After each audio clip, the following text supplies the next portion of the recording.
the keys to 2024 digital success. So we are your friendly neighborhood presenters. My name is Adva Prizo. I'm Chief Strategy Officer here at More Digital. I've been in digital fundraising engagement and activation for about 20 years now, since the early days when text messaging in the early 2000s just started, and we're playing around with all kinds of fun graphics online on the interwebs. And I'm very excited to be leading the strategy and media teams here at More Digital and working so closely here with my colleagues, Mike and Kayla. And I'll turn it over to Kayla to introduce herself. Hi, everyone. I'm Kayla Twain. I'm Vice President of Digital Strategy at More Digital. I work very closely with Adva and Mike. Mike is my counterpart on the media side of things.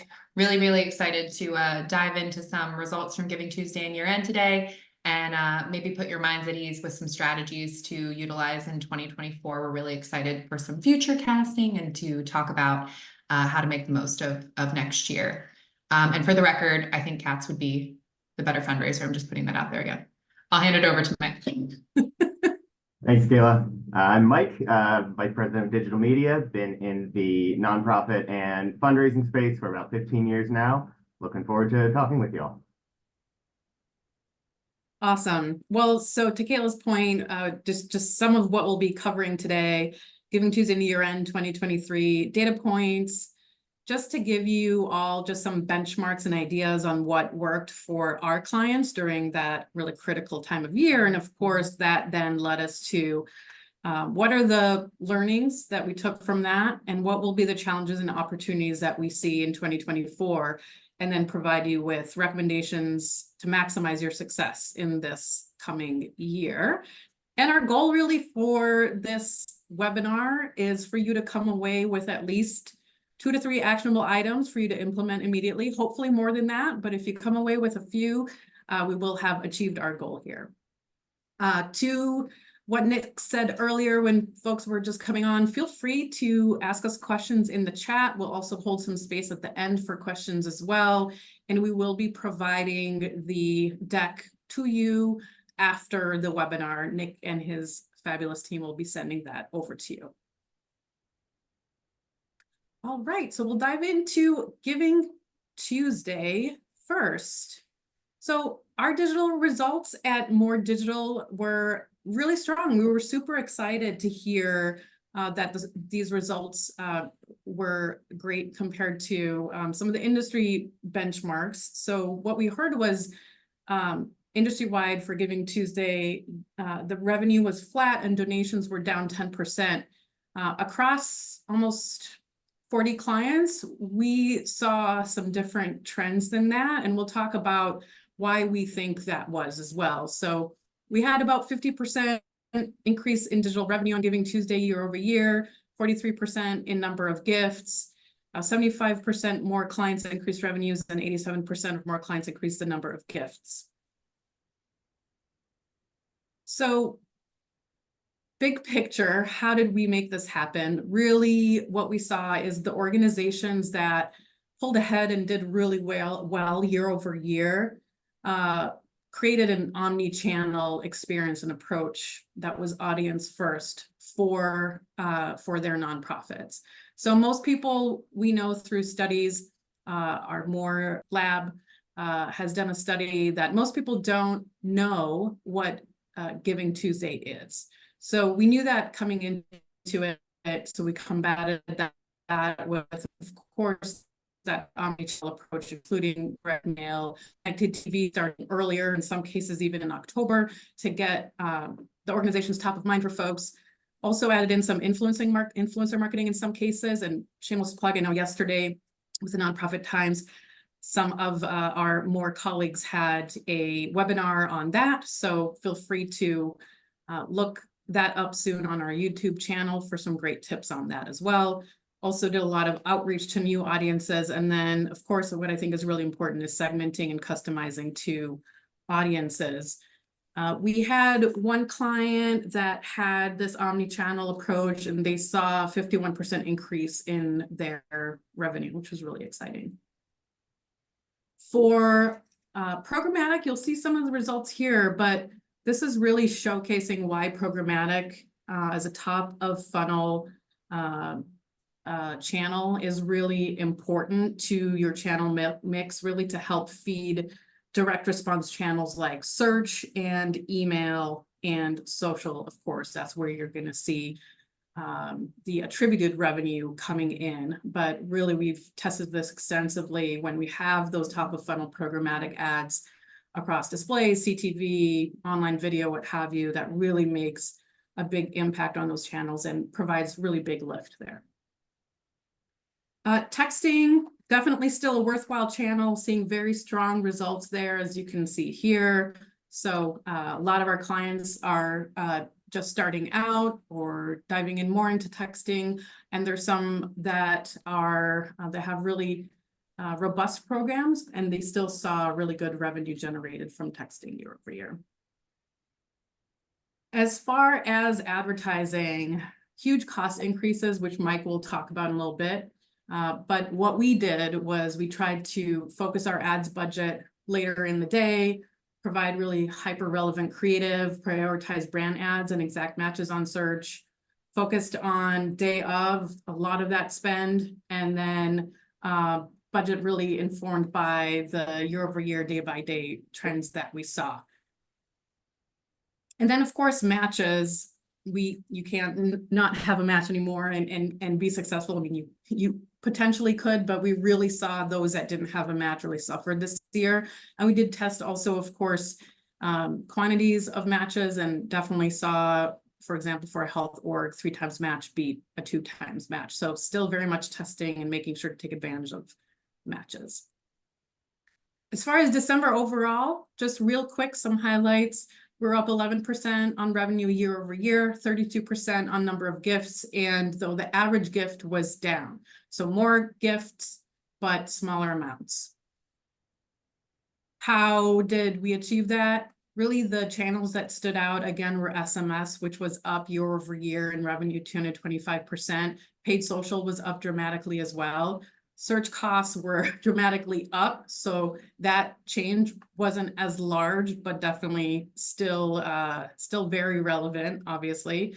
Email was pretty flat, so we definitely had to send more to kind of level out year over year.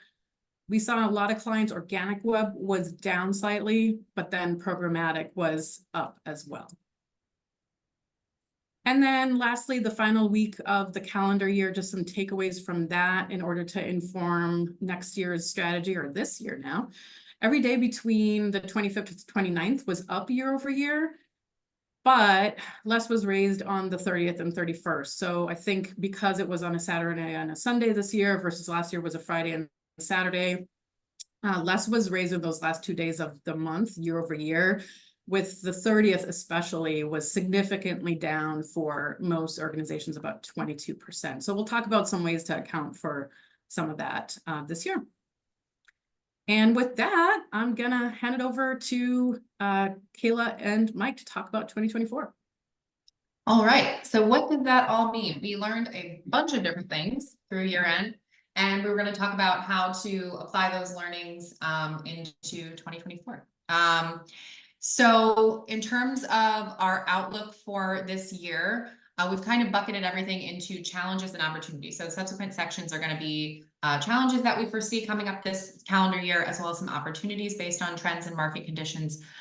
So we're going to talk about what they are, so what the situation is for each of them, and then also some ways that strategies and tactics that you can use to make the most of them for your organization.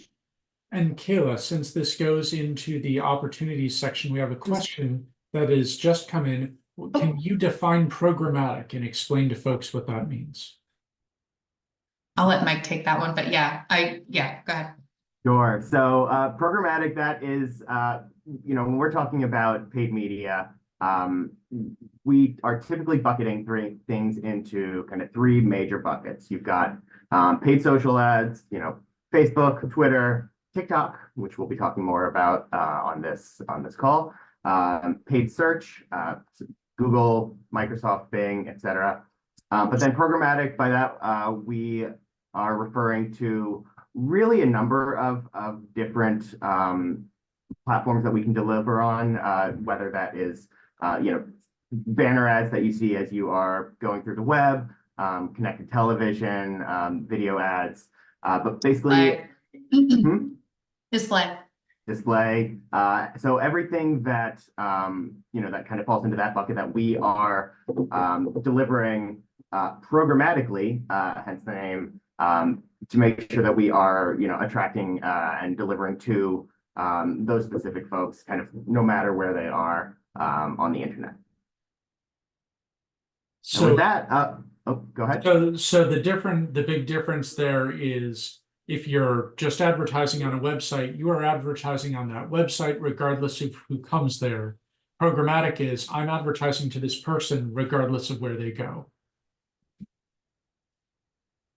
Thanks for that very, very succinct and much better definition than what I gave.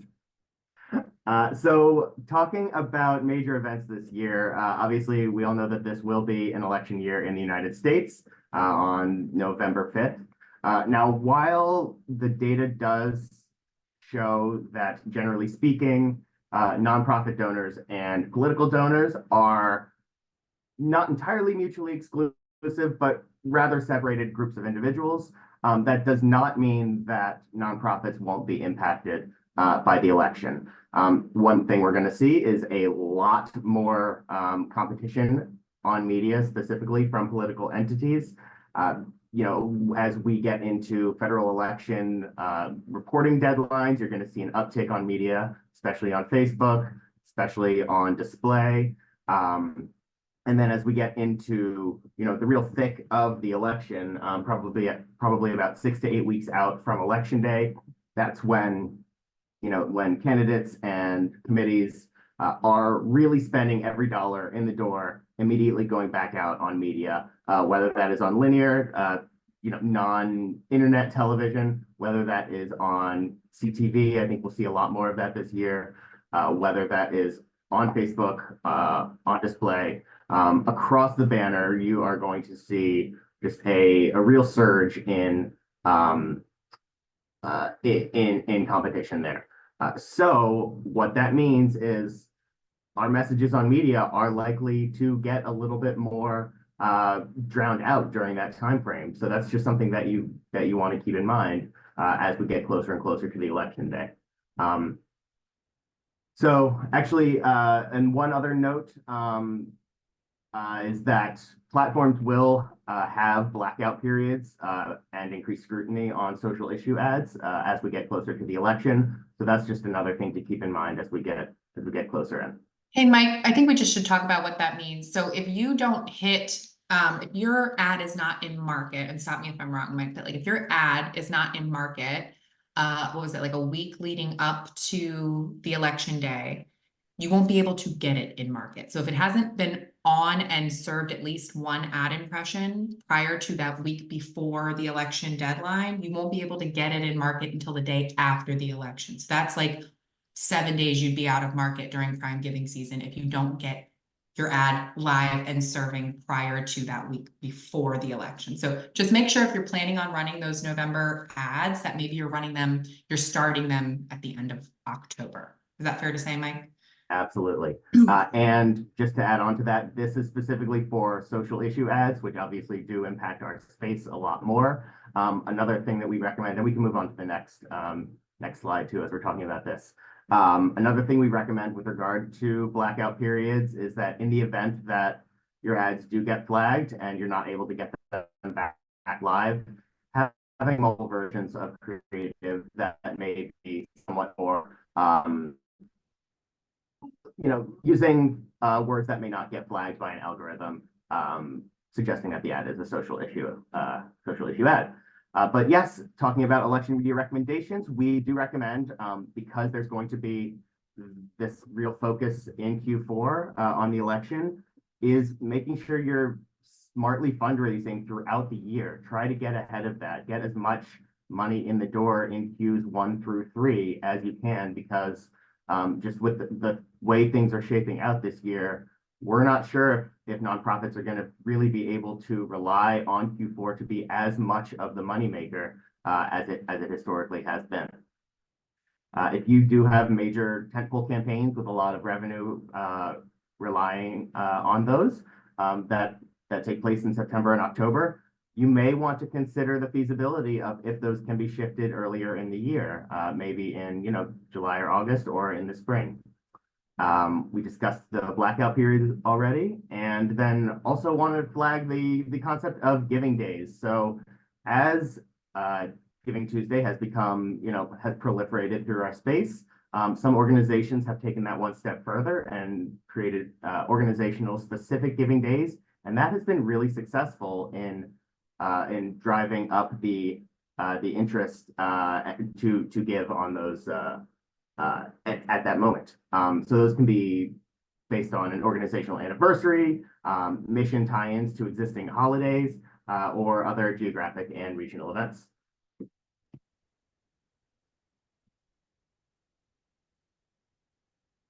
All right, so let's chat Giving Tuesday. You guys, your inboxes in your email were probably insane on Giving Tuesday this year. The amount of competition in your email inbox was unprecedented, and that was a few different things going on this year for Giving Tuesday. So Travel Tuesday is now a thing, which is new this year that we did not know about, but basically a lot of travel organizations are promoting their deals like plane tickets, hotels, right? Promoting a lot of deals on Travel Tuesday, which was also Giving Tuesday. So that was a lot of clutter around that. And also Cyber Monday is no longer just being messaged about on Cyber Monday, right? There's pre-sales, there's getting on your radar about that. Then they're also messaging you post Cyber Monday, which is also Giving Tuesday.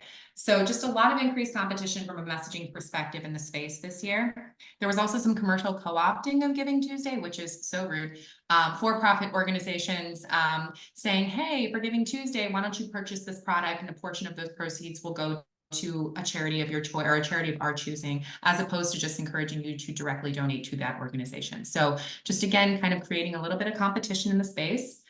And one more thing, Giving Tuesday, which normally is our friend in November, is now going to be our friend in December. So what does that all mean? Ensure your budgets and projections are aligning with the shifted timing. So if you're doing projections for media or email, where you'd normally see a really big spike in November, usually that last week of November for Giving Tuesday, that revenue is actually going to fall in December this year, or at least the majority of it. You may have some pre-revenue falling in November, but the majority is going to be falling within December. So just make sure your budgets are aligning with that, so you're setting expectations properly. You may also want to consider email platform ads. So I mentioned all that email clutter that's going on. So you may be able to actually advertise within the email platform to make your organization a little bit more top of mind in that space where people are viewing your email messages coming through. An example of that is Performance Max.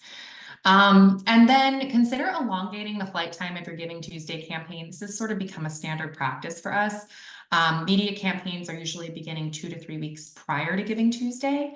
Email campaigns are usually beginning the week prior. Sometimes people do a little bit further out with like a save the date. But just making sure Giving Tuesday, you're promoting it before, during very heavily, and after.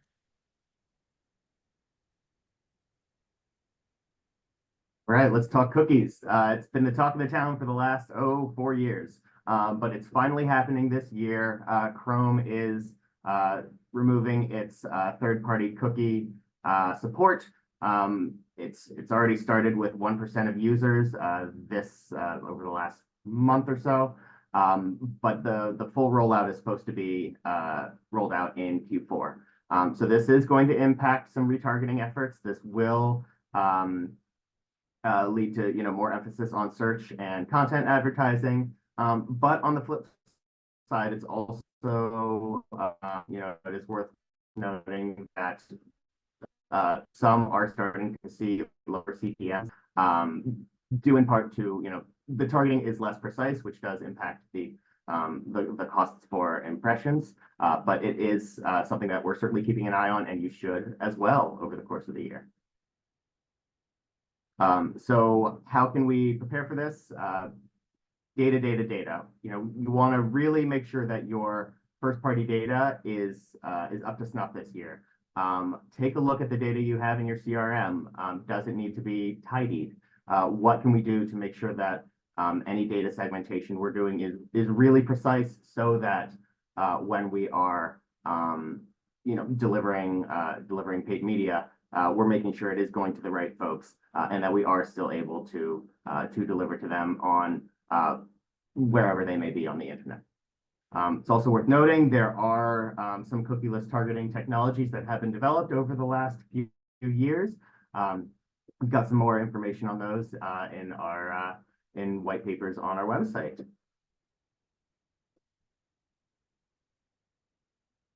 Data privacy, also a pretty hot button issue. So we are now, as we are in 2024, we are up to a number of new active states. It's actually, I'm sorry, this was a typo from earlier. We have 15 new states that are 15 states in total that have privacy legislation in effect. Some of those states do not have exclusions for nonprofits. Colorado is one example. Other major states that do have privacy legislation in effect that do tend to be targeted more, within our space for fundraising: Texas, Florida, California. So major states where we do see a lot of our donors coming from. And then there are also increased and stricter opt-in and opt-out requirements as part of these legislations. So just, make sure your data collection, retention, and privacy policies are compliant. Also want to flag 2022 and 23 HIPAA changes for hospitals and other patient organizations. The Nonprofit Alliance has a really great resource on data privacy in this new era. So definitely check that out and make sure you all are in compliance. Okay.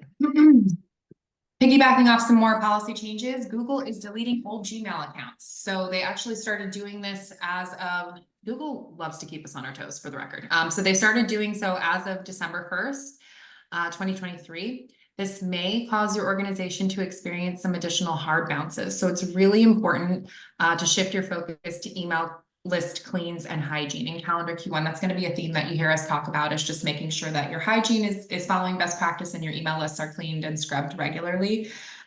Ways you can do that: delete hard bounces from your distro list, period. And then also, one of the nice things coming out of Q4 is that if people are going to respond to your email, they're most likely to do it during that time, right? Calendar year end. So if they haven't done that, as we're in January, you may want to consider moving those unresponsive individuals into a lapsed reactivation strategy and out of your active file. Email fatigue. I also talked a little bit about this when we were speaking about Giving Tuesday, but the fight for inbox placement is real. So I'm just going to share a couple of stats with you from M&R.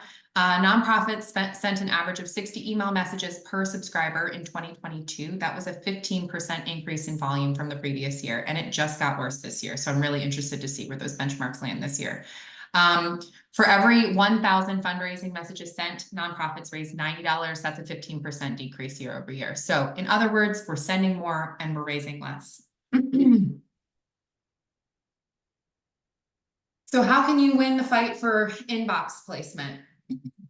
It's really going to be important that in those very crowded times, yes, you're participating in those, but you're also, to Mike's point earlier, identifying org-specific times of year where you're not going to have to fight that hard or as hard for inbox placement. So are there campaigns you can create that are unique to your organization from a timing perspective? Is there an anniversary date that's unique to you guys that's maybe in March or April or another time of year where you won't be as likely to experience that increased competition and people are more likely, therefore, to engage with your message?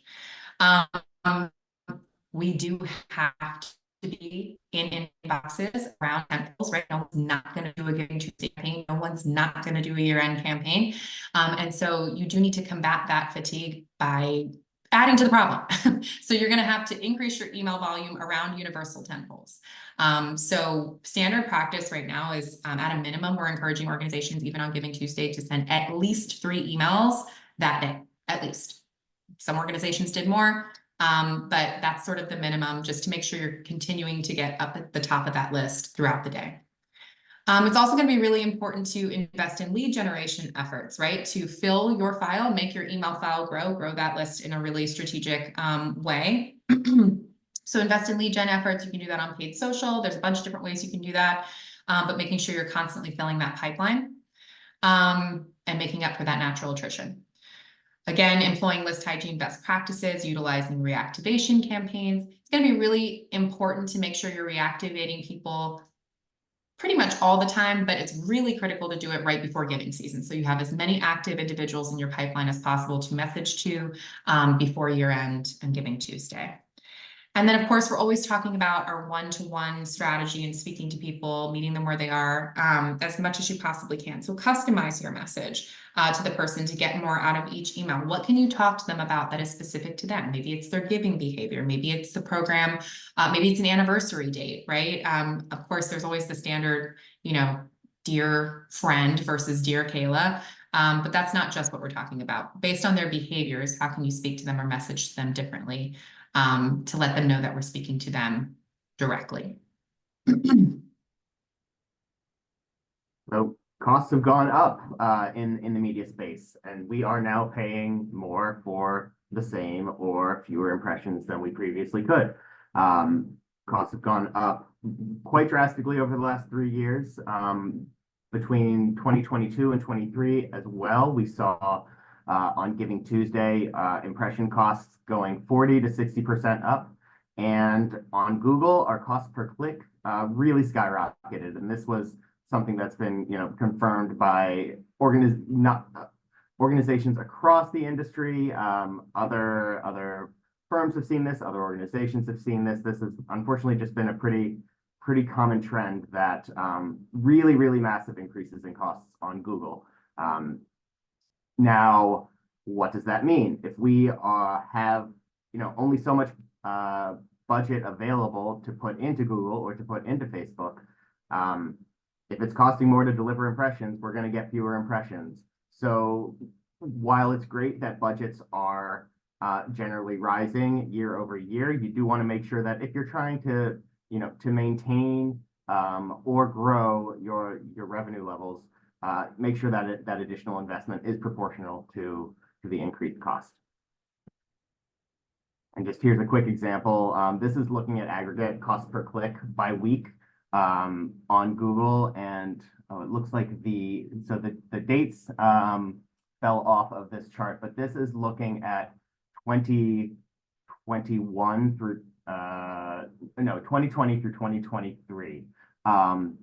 So obviously those big spikes that we're seeing, those are the last week of the year. But I do want to call your attention to the spike right before the 2023 major spike. That was Giving Tuesday, and that was the first time we really saw a that massive increase in costs. Wait, so Mike, that little one, the little hill before the big hill, that's a technical term.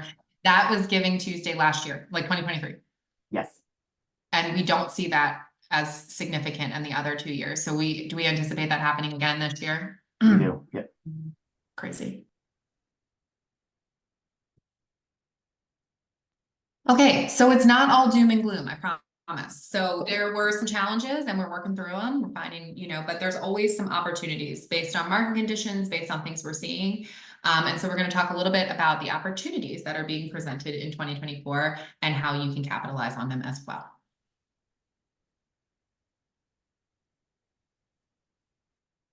All right, so guess what? People are spending more time on their phones. It's wild, I know. Because of that, we are seeing an increased amount of time that is spent on social media. And beyond that, with the growth of newer, not exactly new at this point anymore, but newer apps, it's only providing opportunities for us in the paid media space. So consumers are spending year over year 22% more on TikTok. This is based on consumer data, but we've been testing into this in the fundraising space as well, and it is panning out. So if you're not exploring TikTok right now as an opportunity in your paid media mix, consider looking at that, especially if you're trying to reach a younger donor set, as many orgs are trying to do. Time on social media apps is up 9% year over year. Facebook had a modest increase of 6%, Instagram up 35%, TikTok up 20%, and YouTube up 5%. So do consider running ads on TikTok, both for awareness as well as fundraising. A lot of these platforms, they are offering new targeting and modeling opportunities. I'm particularly excited about the Meta donors and fundraisers universe. So we've been doing some more testing on that one recently. And then also for part of your top of funnel efforts with the growth of time on social media, consider looking into influencer marketing and micro influencers who we have found are able to really reach folks that can be engaged with your cause. And one thing I do want to mention, Mike, too, according to the 2023 Nonprofit Tech for Good report, just 6% of nonprofits were using TikTok last year. So a lot of us aren't on there yet. And so it is an opportunity for you to start, switching over there. And that compares to 95% using Facebook and 73% using Instagram. So there's a lot of opportunity here, to Mike's point, and definitely worth exploring. Mm-hmm. That's competition. Did want to jump in for a second. We have a question in the chat on the graph from earlier. What was the big dip Can go before back to 2023 Giving Tuesday? This, So that Oh, the dip between the two? So that would be, kind of probably midsummer. I don't know specifically what that is, but I'm happy to look into that. And if you want to email me, we can, I can provide some information on that once I've investigated it. If I can speculate, I think it may be that you had the Giving Tuesday spike the rest of December and then the end of year spike. And so that Well, hold on one second. Can we go back? Because there was but I two thought dips. So I just they want to were make sure we're asking- talking. Yeah, what was the question was before Giving Tuesday, right? So there's a dip between Giving There's the Tuesday to dip. Nick's point and end of year. And to Nick's point, that probably is just normalizing, Yeah, right? yeah. Going back to normal, flattening out. But I think, Mike, you were referring to that other dip that looks a little bit more severe in mid 2023. Yeah, So it checks out that would be kind of a summer lull situation. just want to make sure we were clear. Thank you. Summertime and the weather. Okay. I won't be singing. It's okay, don't worry. We're singing. So talking about opportunities, obviously, like just talked about TikTok. We talk a lot about connected TV here at More. Why? Because we have a lot of expertise and experience in it. We have our own connected TV buyers on staff. We have our own video production experts and strategists. And so again, going back to that programmatic top of funnel slide where I talked about how important it is to have that top of funnel presence, especially during times where there's a lot of competition in the space. Connected TV is one of the ways for us to do that. So just some slides to show you how this particular channel continues to be really important to your advertising mix. So Gen Z and millennials spend more time streaming than watching linear TV now, which, that's no surprise. And here you have some charts of CTV viewers by age as well in millions. So you can see mostly it's a majority there, got the 25 to 45, 54-year-olds, but older people are more likely to watch streaming. So, and they prefer ad-supported streaming services, folks who are over 50. So that is pretty interesting as well. Spend continues to climb as well. The expectation in the industry is about 22% more next year and 73% by 2027. So this is US TV and connected TV ad spending between last year and 2027. Right. Talk a little bit about texting. So in terms of return on ad spend, it really doesn't get much better than this. It's a really low investment and oftentimes a really high return channel. I know there's been a lot of chatter in the industry. Is texting starting to like flatten out in terms of results? And we just really didn't see that in a huge way with our clients. And for clients who started their texting programs this year, most of them experienced a lot of success. So I just want to say, like, this is still a very important integral part of your mix. And if you have not explored texting, I absolutely would recommend doing so. It's very effective. And if you're looking for a place to start, definitely around your tent poles, but it's also a very effective emergency response channel. So if you're looking to meet individuals where they are in real time as quickly as possible on a device you know they're looking at for 4.5 hours a day, I think was the most recent stat. This is it. So you know, we've gotten into a few mature programs with texting now, some that are a couple years old, and there's so many opportunities. This channel is ripe with opportunities. So opportunities for engagement, cultivation, lapsed reactivation, and even sustainer acquisition and conversion. We've done a few case studies around sustainer acquisition in this channel and have seen some really promising results. So texting is not just, you know, a part of your Giving Tuesday strategy anymore. There's definitely a lot of different applications, and given its cost, we would recommend utilizing it outside of just fundraising or direct response rather. Matches. So Yvonne mentioned this earlier. You got to have them on your tent poles. So there's definitely opportunities to test and explore, but pretty much every single organization that I saw around Giving Tuesday or year-end had a match to some extent. So many organizations are using those matches around year-end tent poles. Sometimes, you know, we have organizations that have challenges of, hey, you know, we don't have a match. There's some ways that we can brainstorm to kind of create one, right? We know budgets are set often early. And so for a couple of clients this year, we did donor funded matches on non-tent pole times of year, and then utilize that for tent poles during Giving Tuesday or year end. So there's ways to sort of get a little creative about how to do that if it's not already built into your budget, but please build them into your budget. I would say for sure, if you're able to think ahead of what do we need to focus on this year, what do we need to set aside to set us up for success this year, build them into your plan. Yvonne mentioned this earlier too. So, you know, the match is the standard. How do we get a little bit more creative around that? How can we improve success even more? Consider increasing your match multiplier. Do a head-to-head test, a 2x versus a 3x versus 4x. See if there's that sweet spot number and multiplier that's really going to work for your organization in a big way.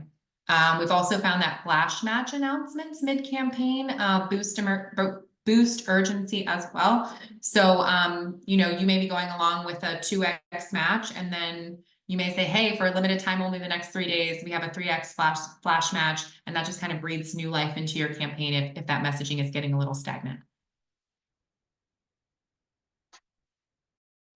Looking at peer-to-peer, this specifically paid peer-to-peer programs, such as, you know, running ads to suggest that individuals start up Facebook fundraisers, things like that. So while the ROAS on those has dropped, it can still be a very strong performer. And yes, it's, you know, it's not a 10-time return on ad spend like it used to be a couple years ago. But getting a 2 to 3 return on your media buy there is still above your general social return on ad spend. It's just, you know, it's not as quite as scalable. I do want to flag that Meta is no longer covering transaction fees. They have ended their partnership with Network for Good. Now they are working with the PayPal Giving Network. So actually, if we can move on to the next slide, a few recommendations. Do make sure that you are registered with PayPal Giving Network, so you take advantage of donation opportunities on Facebook, whether that is directly donating on your page or again being a part of the fundraiser product. With targeting, it's great. The social proof, as we all know from peer-to-peer, certainly taps into organic networks that we may not otherwise be able to touch from a modeling perspective. Gets your message out there, gets individuals engaging with you, donating to you, but then also now we are going to start being able to remarket them and hopefully bring them off of Facebook and onto your list. Peer-to-peer messaging is particularly powerful when that messaging is tied toward legacy or memorial, in honor of, and especially around holidays when folks do tend to have a bit more of a, people are in periods of remembrance around the holidays. All right, sustained giving. I'm gonna read you some more benchmarks from M&R, but basically revenue from one-time online giving decreased by 12% in 2022, and revenue from monthly giving increased by 11% and accounted for 28% of all online revenue in 2022. So it is a future growth driver. And so we definitely want to start focusing on building up our sustainer programs if we haven't already. Some recommendations here. I could talk about this for 45 years, so I'm not going to do that. But if you have any other questions about sustained giving and things like that afterwards, we can go pretty deep on all of these topics. So feel free to follow up with us after. But some top line general recommendations: ensure your sustained giving program is desirable and beneficial. So just ask yourself as you're looking at that program, what's in it for the donor? They're really going to be asking themselves that same question. Make them feel special, make them feel elite, make them feel part of something bigger than themselves. That's really going to be important when you're developing your program.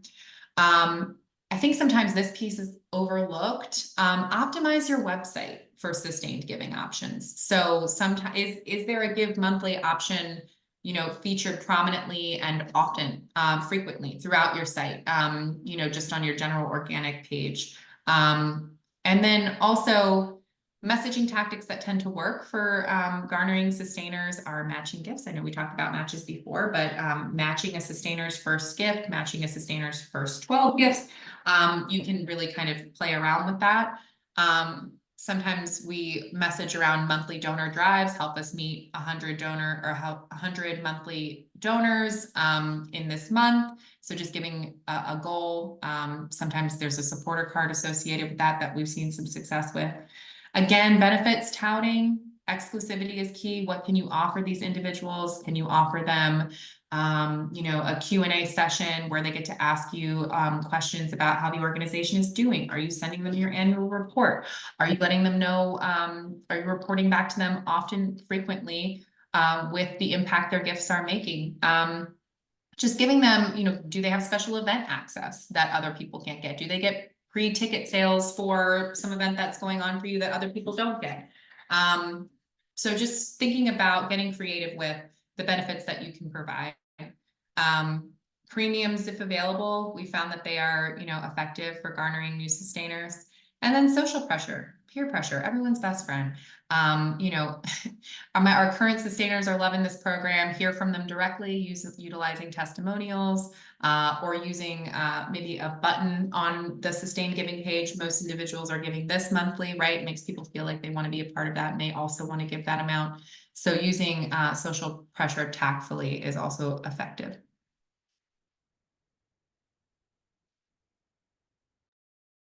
A little bit, since we do still have some time, we'll talk a little bit about AI and how that has impacted SEO and SEM.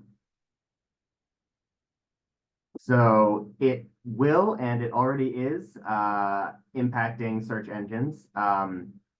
In Beta's test with its AI product, they're showing a search generative element in 87% of searches. Which do move SEO content down by an average of, which do move organic content down by an average of 1,500 pixels, which in the digital space is a significant chunk of space, with a number of links. So we do want to make sure that we are using SEO smartly so that it can be picked up by AI. Also want to flag with some tests that we've been running on Bing with its AI product. It does pull content and links directly from paid ads, in addition to other sources. But that is great for folks in our space because, well, for one, if you're not already on both paid Google and paid Bing, you absolutely should be. They are rather mutually exclusive audiences, but secondarily, you want to make sure you're on Bing now, so that you can tap into that AI result. So researchers did test a number of ways to impact AI search engine optimization. You all know how to read, so I'll just let you see these 9 tactics here that they tested. And then if we can move to the next slide. These 3 are the ones that were the most successful in really making an impact. So if you're going to take a look at your web copy, if you're going to focus on 3 areas to tap into AI most effectively, this is what you want to do. And that is our presentation. Would love to answer any questions people have. Feel free to put them in the Q&A chat. I know we've been answering some questions that have been coming throughout the time we've been chatting, but please feel free to type in more. So we'll wait for a little bit. And feel free at any time to reach out to any one of us with questions, or if you want to connect, we're happy to chat through anything we talked about or anything else in general. We do have a question in the chat about if we have any stats on nonprofits or organizations search. And I'm assuming that's organic and related to the AI search, but if I got that wrong, please write in to let me know. So, What kind of nonprofit org search stats specifically are you looking for? I maybe want to get a little bit more specific. okay, so So can feel write free in to with reach a out to little me. I bit can more- see who that is. Yeah. I If know you can have write my in with email a little address. bit So more let's chat. clarity. I know the study that Mike, you talked about with AI search is those 9 factors were not specific to nonprofits, nor were they specific to for-profits. It was just web page optimization, correct? Yes. Other than that, we hope everyone has a super successful 2024. Like we said, lots of opportunities along with those challenges. So planning ahead, guess that's the key. Yeah. We do Yeah. have a clarification on that question. They said, Mike, you referenced that the AI search look was from commercial. So I was wondering about nonprofit, if there were studies on that. And so that first study was about commercial websites, about how they weren't showing up in the generative Google listings. Yeah, there hasn't been a ton of studies about this specifically in the nonprofit space yet. I don't know if other colleagues on the team would No, care to- just anecdotally, kind of our own research is really what we have, but haven't seen at least any broader nonprofit research about how folks are using AI search at this point. But let me know in the chat if you have any resources. That's an interesting question though.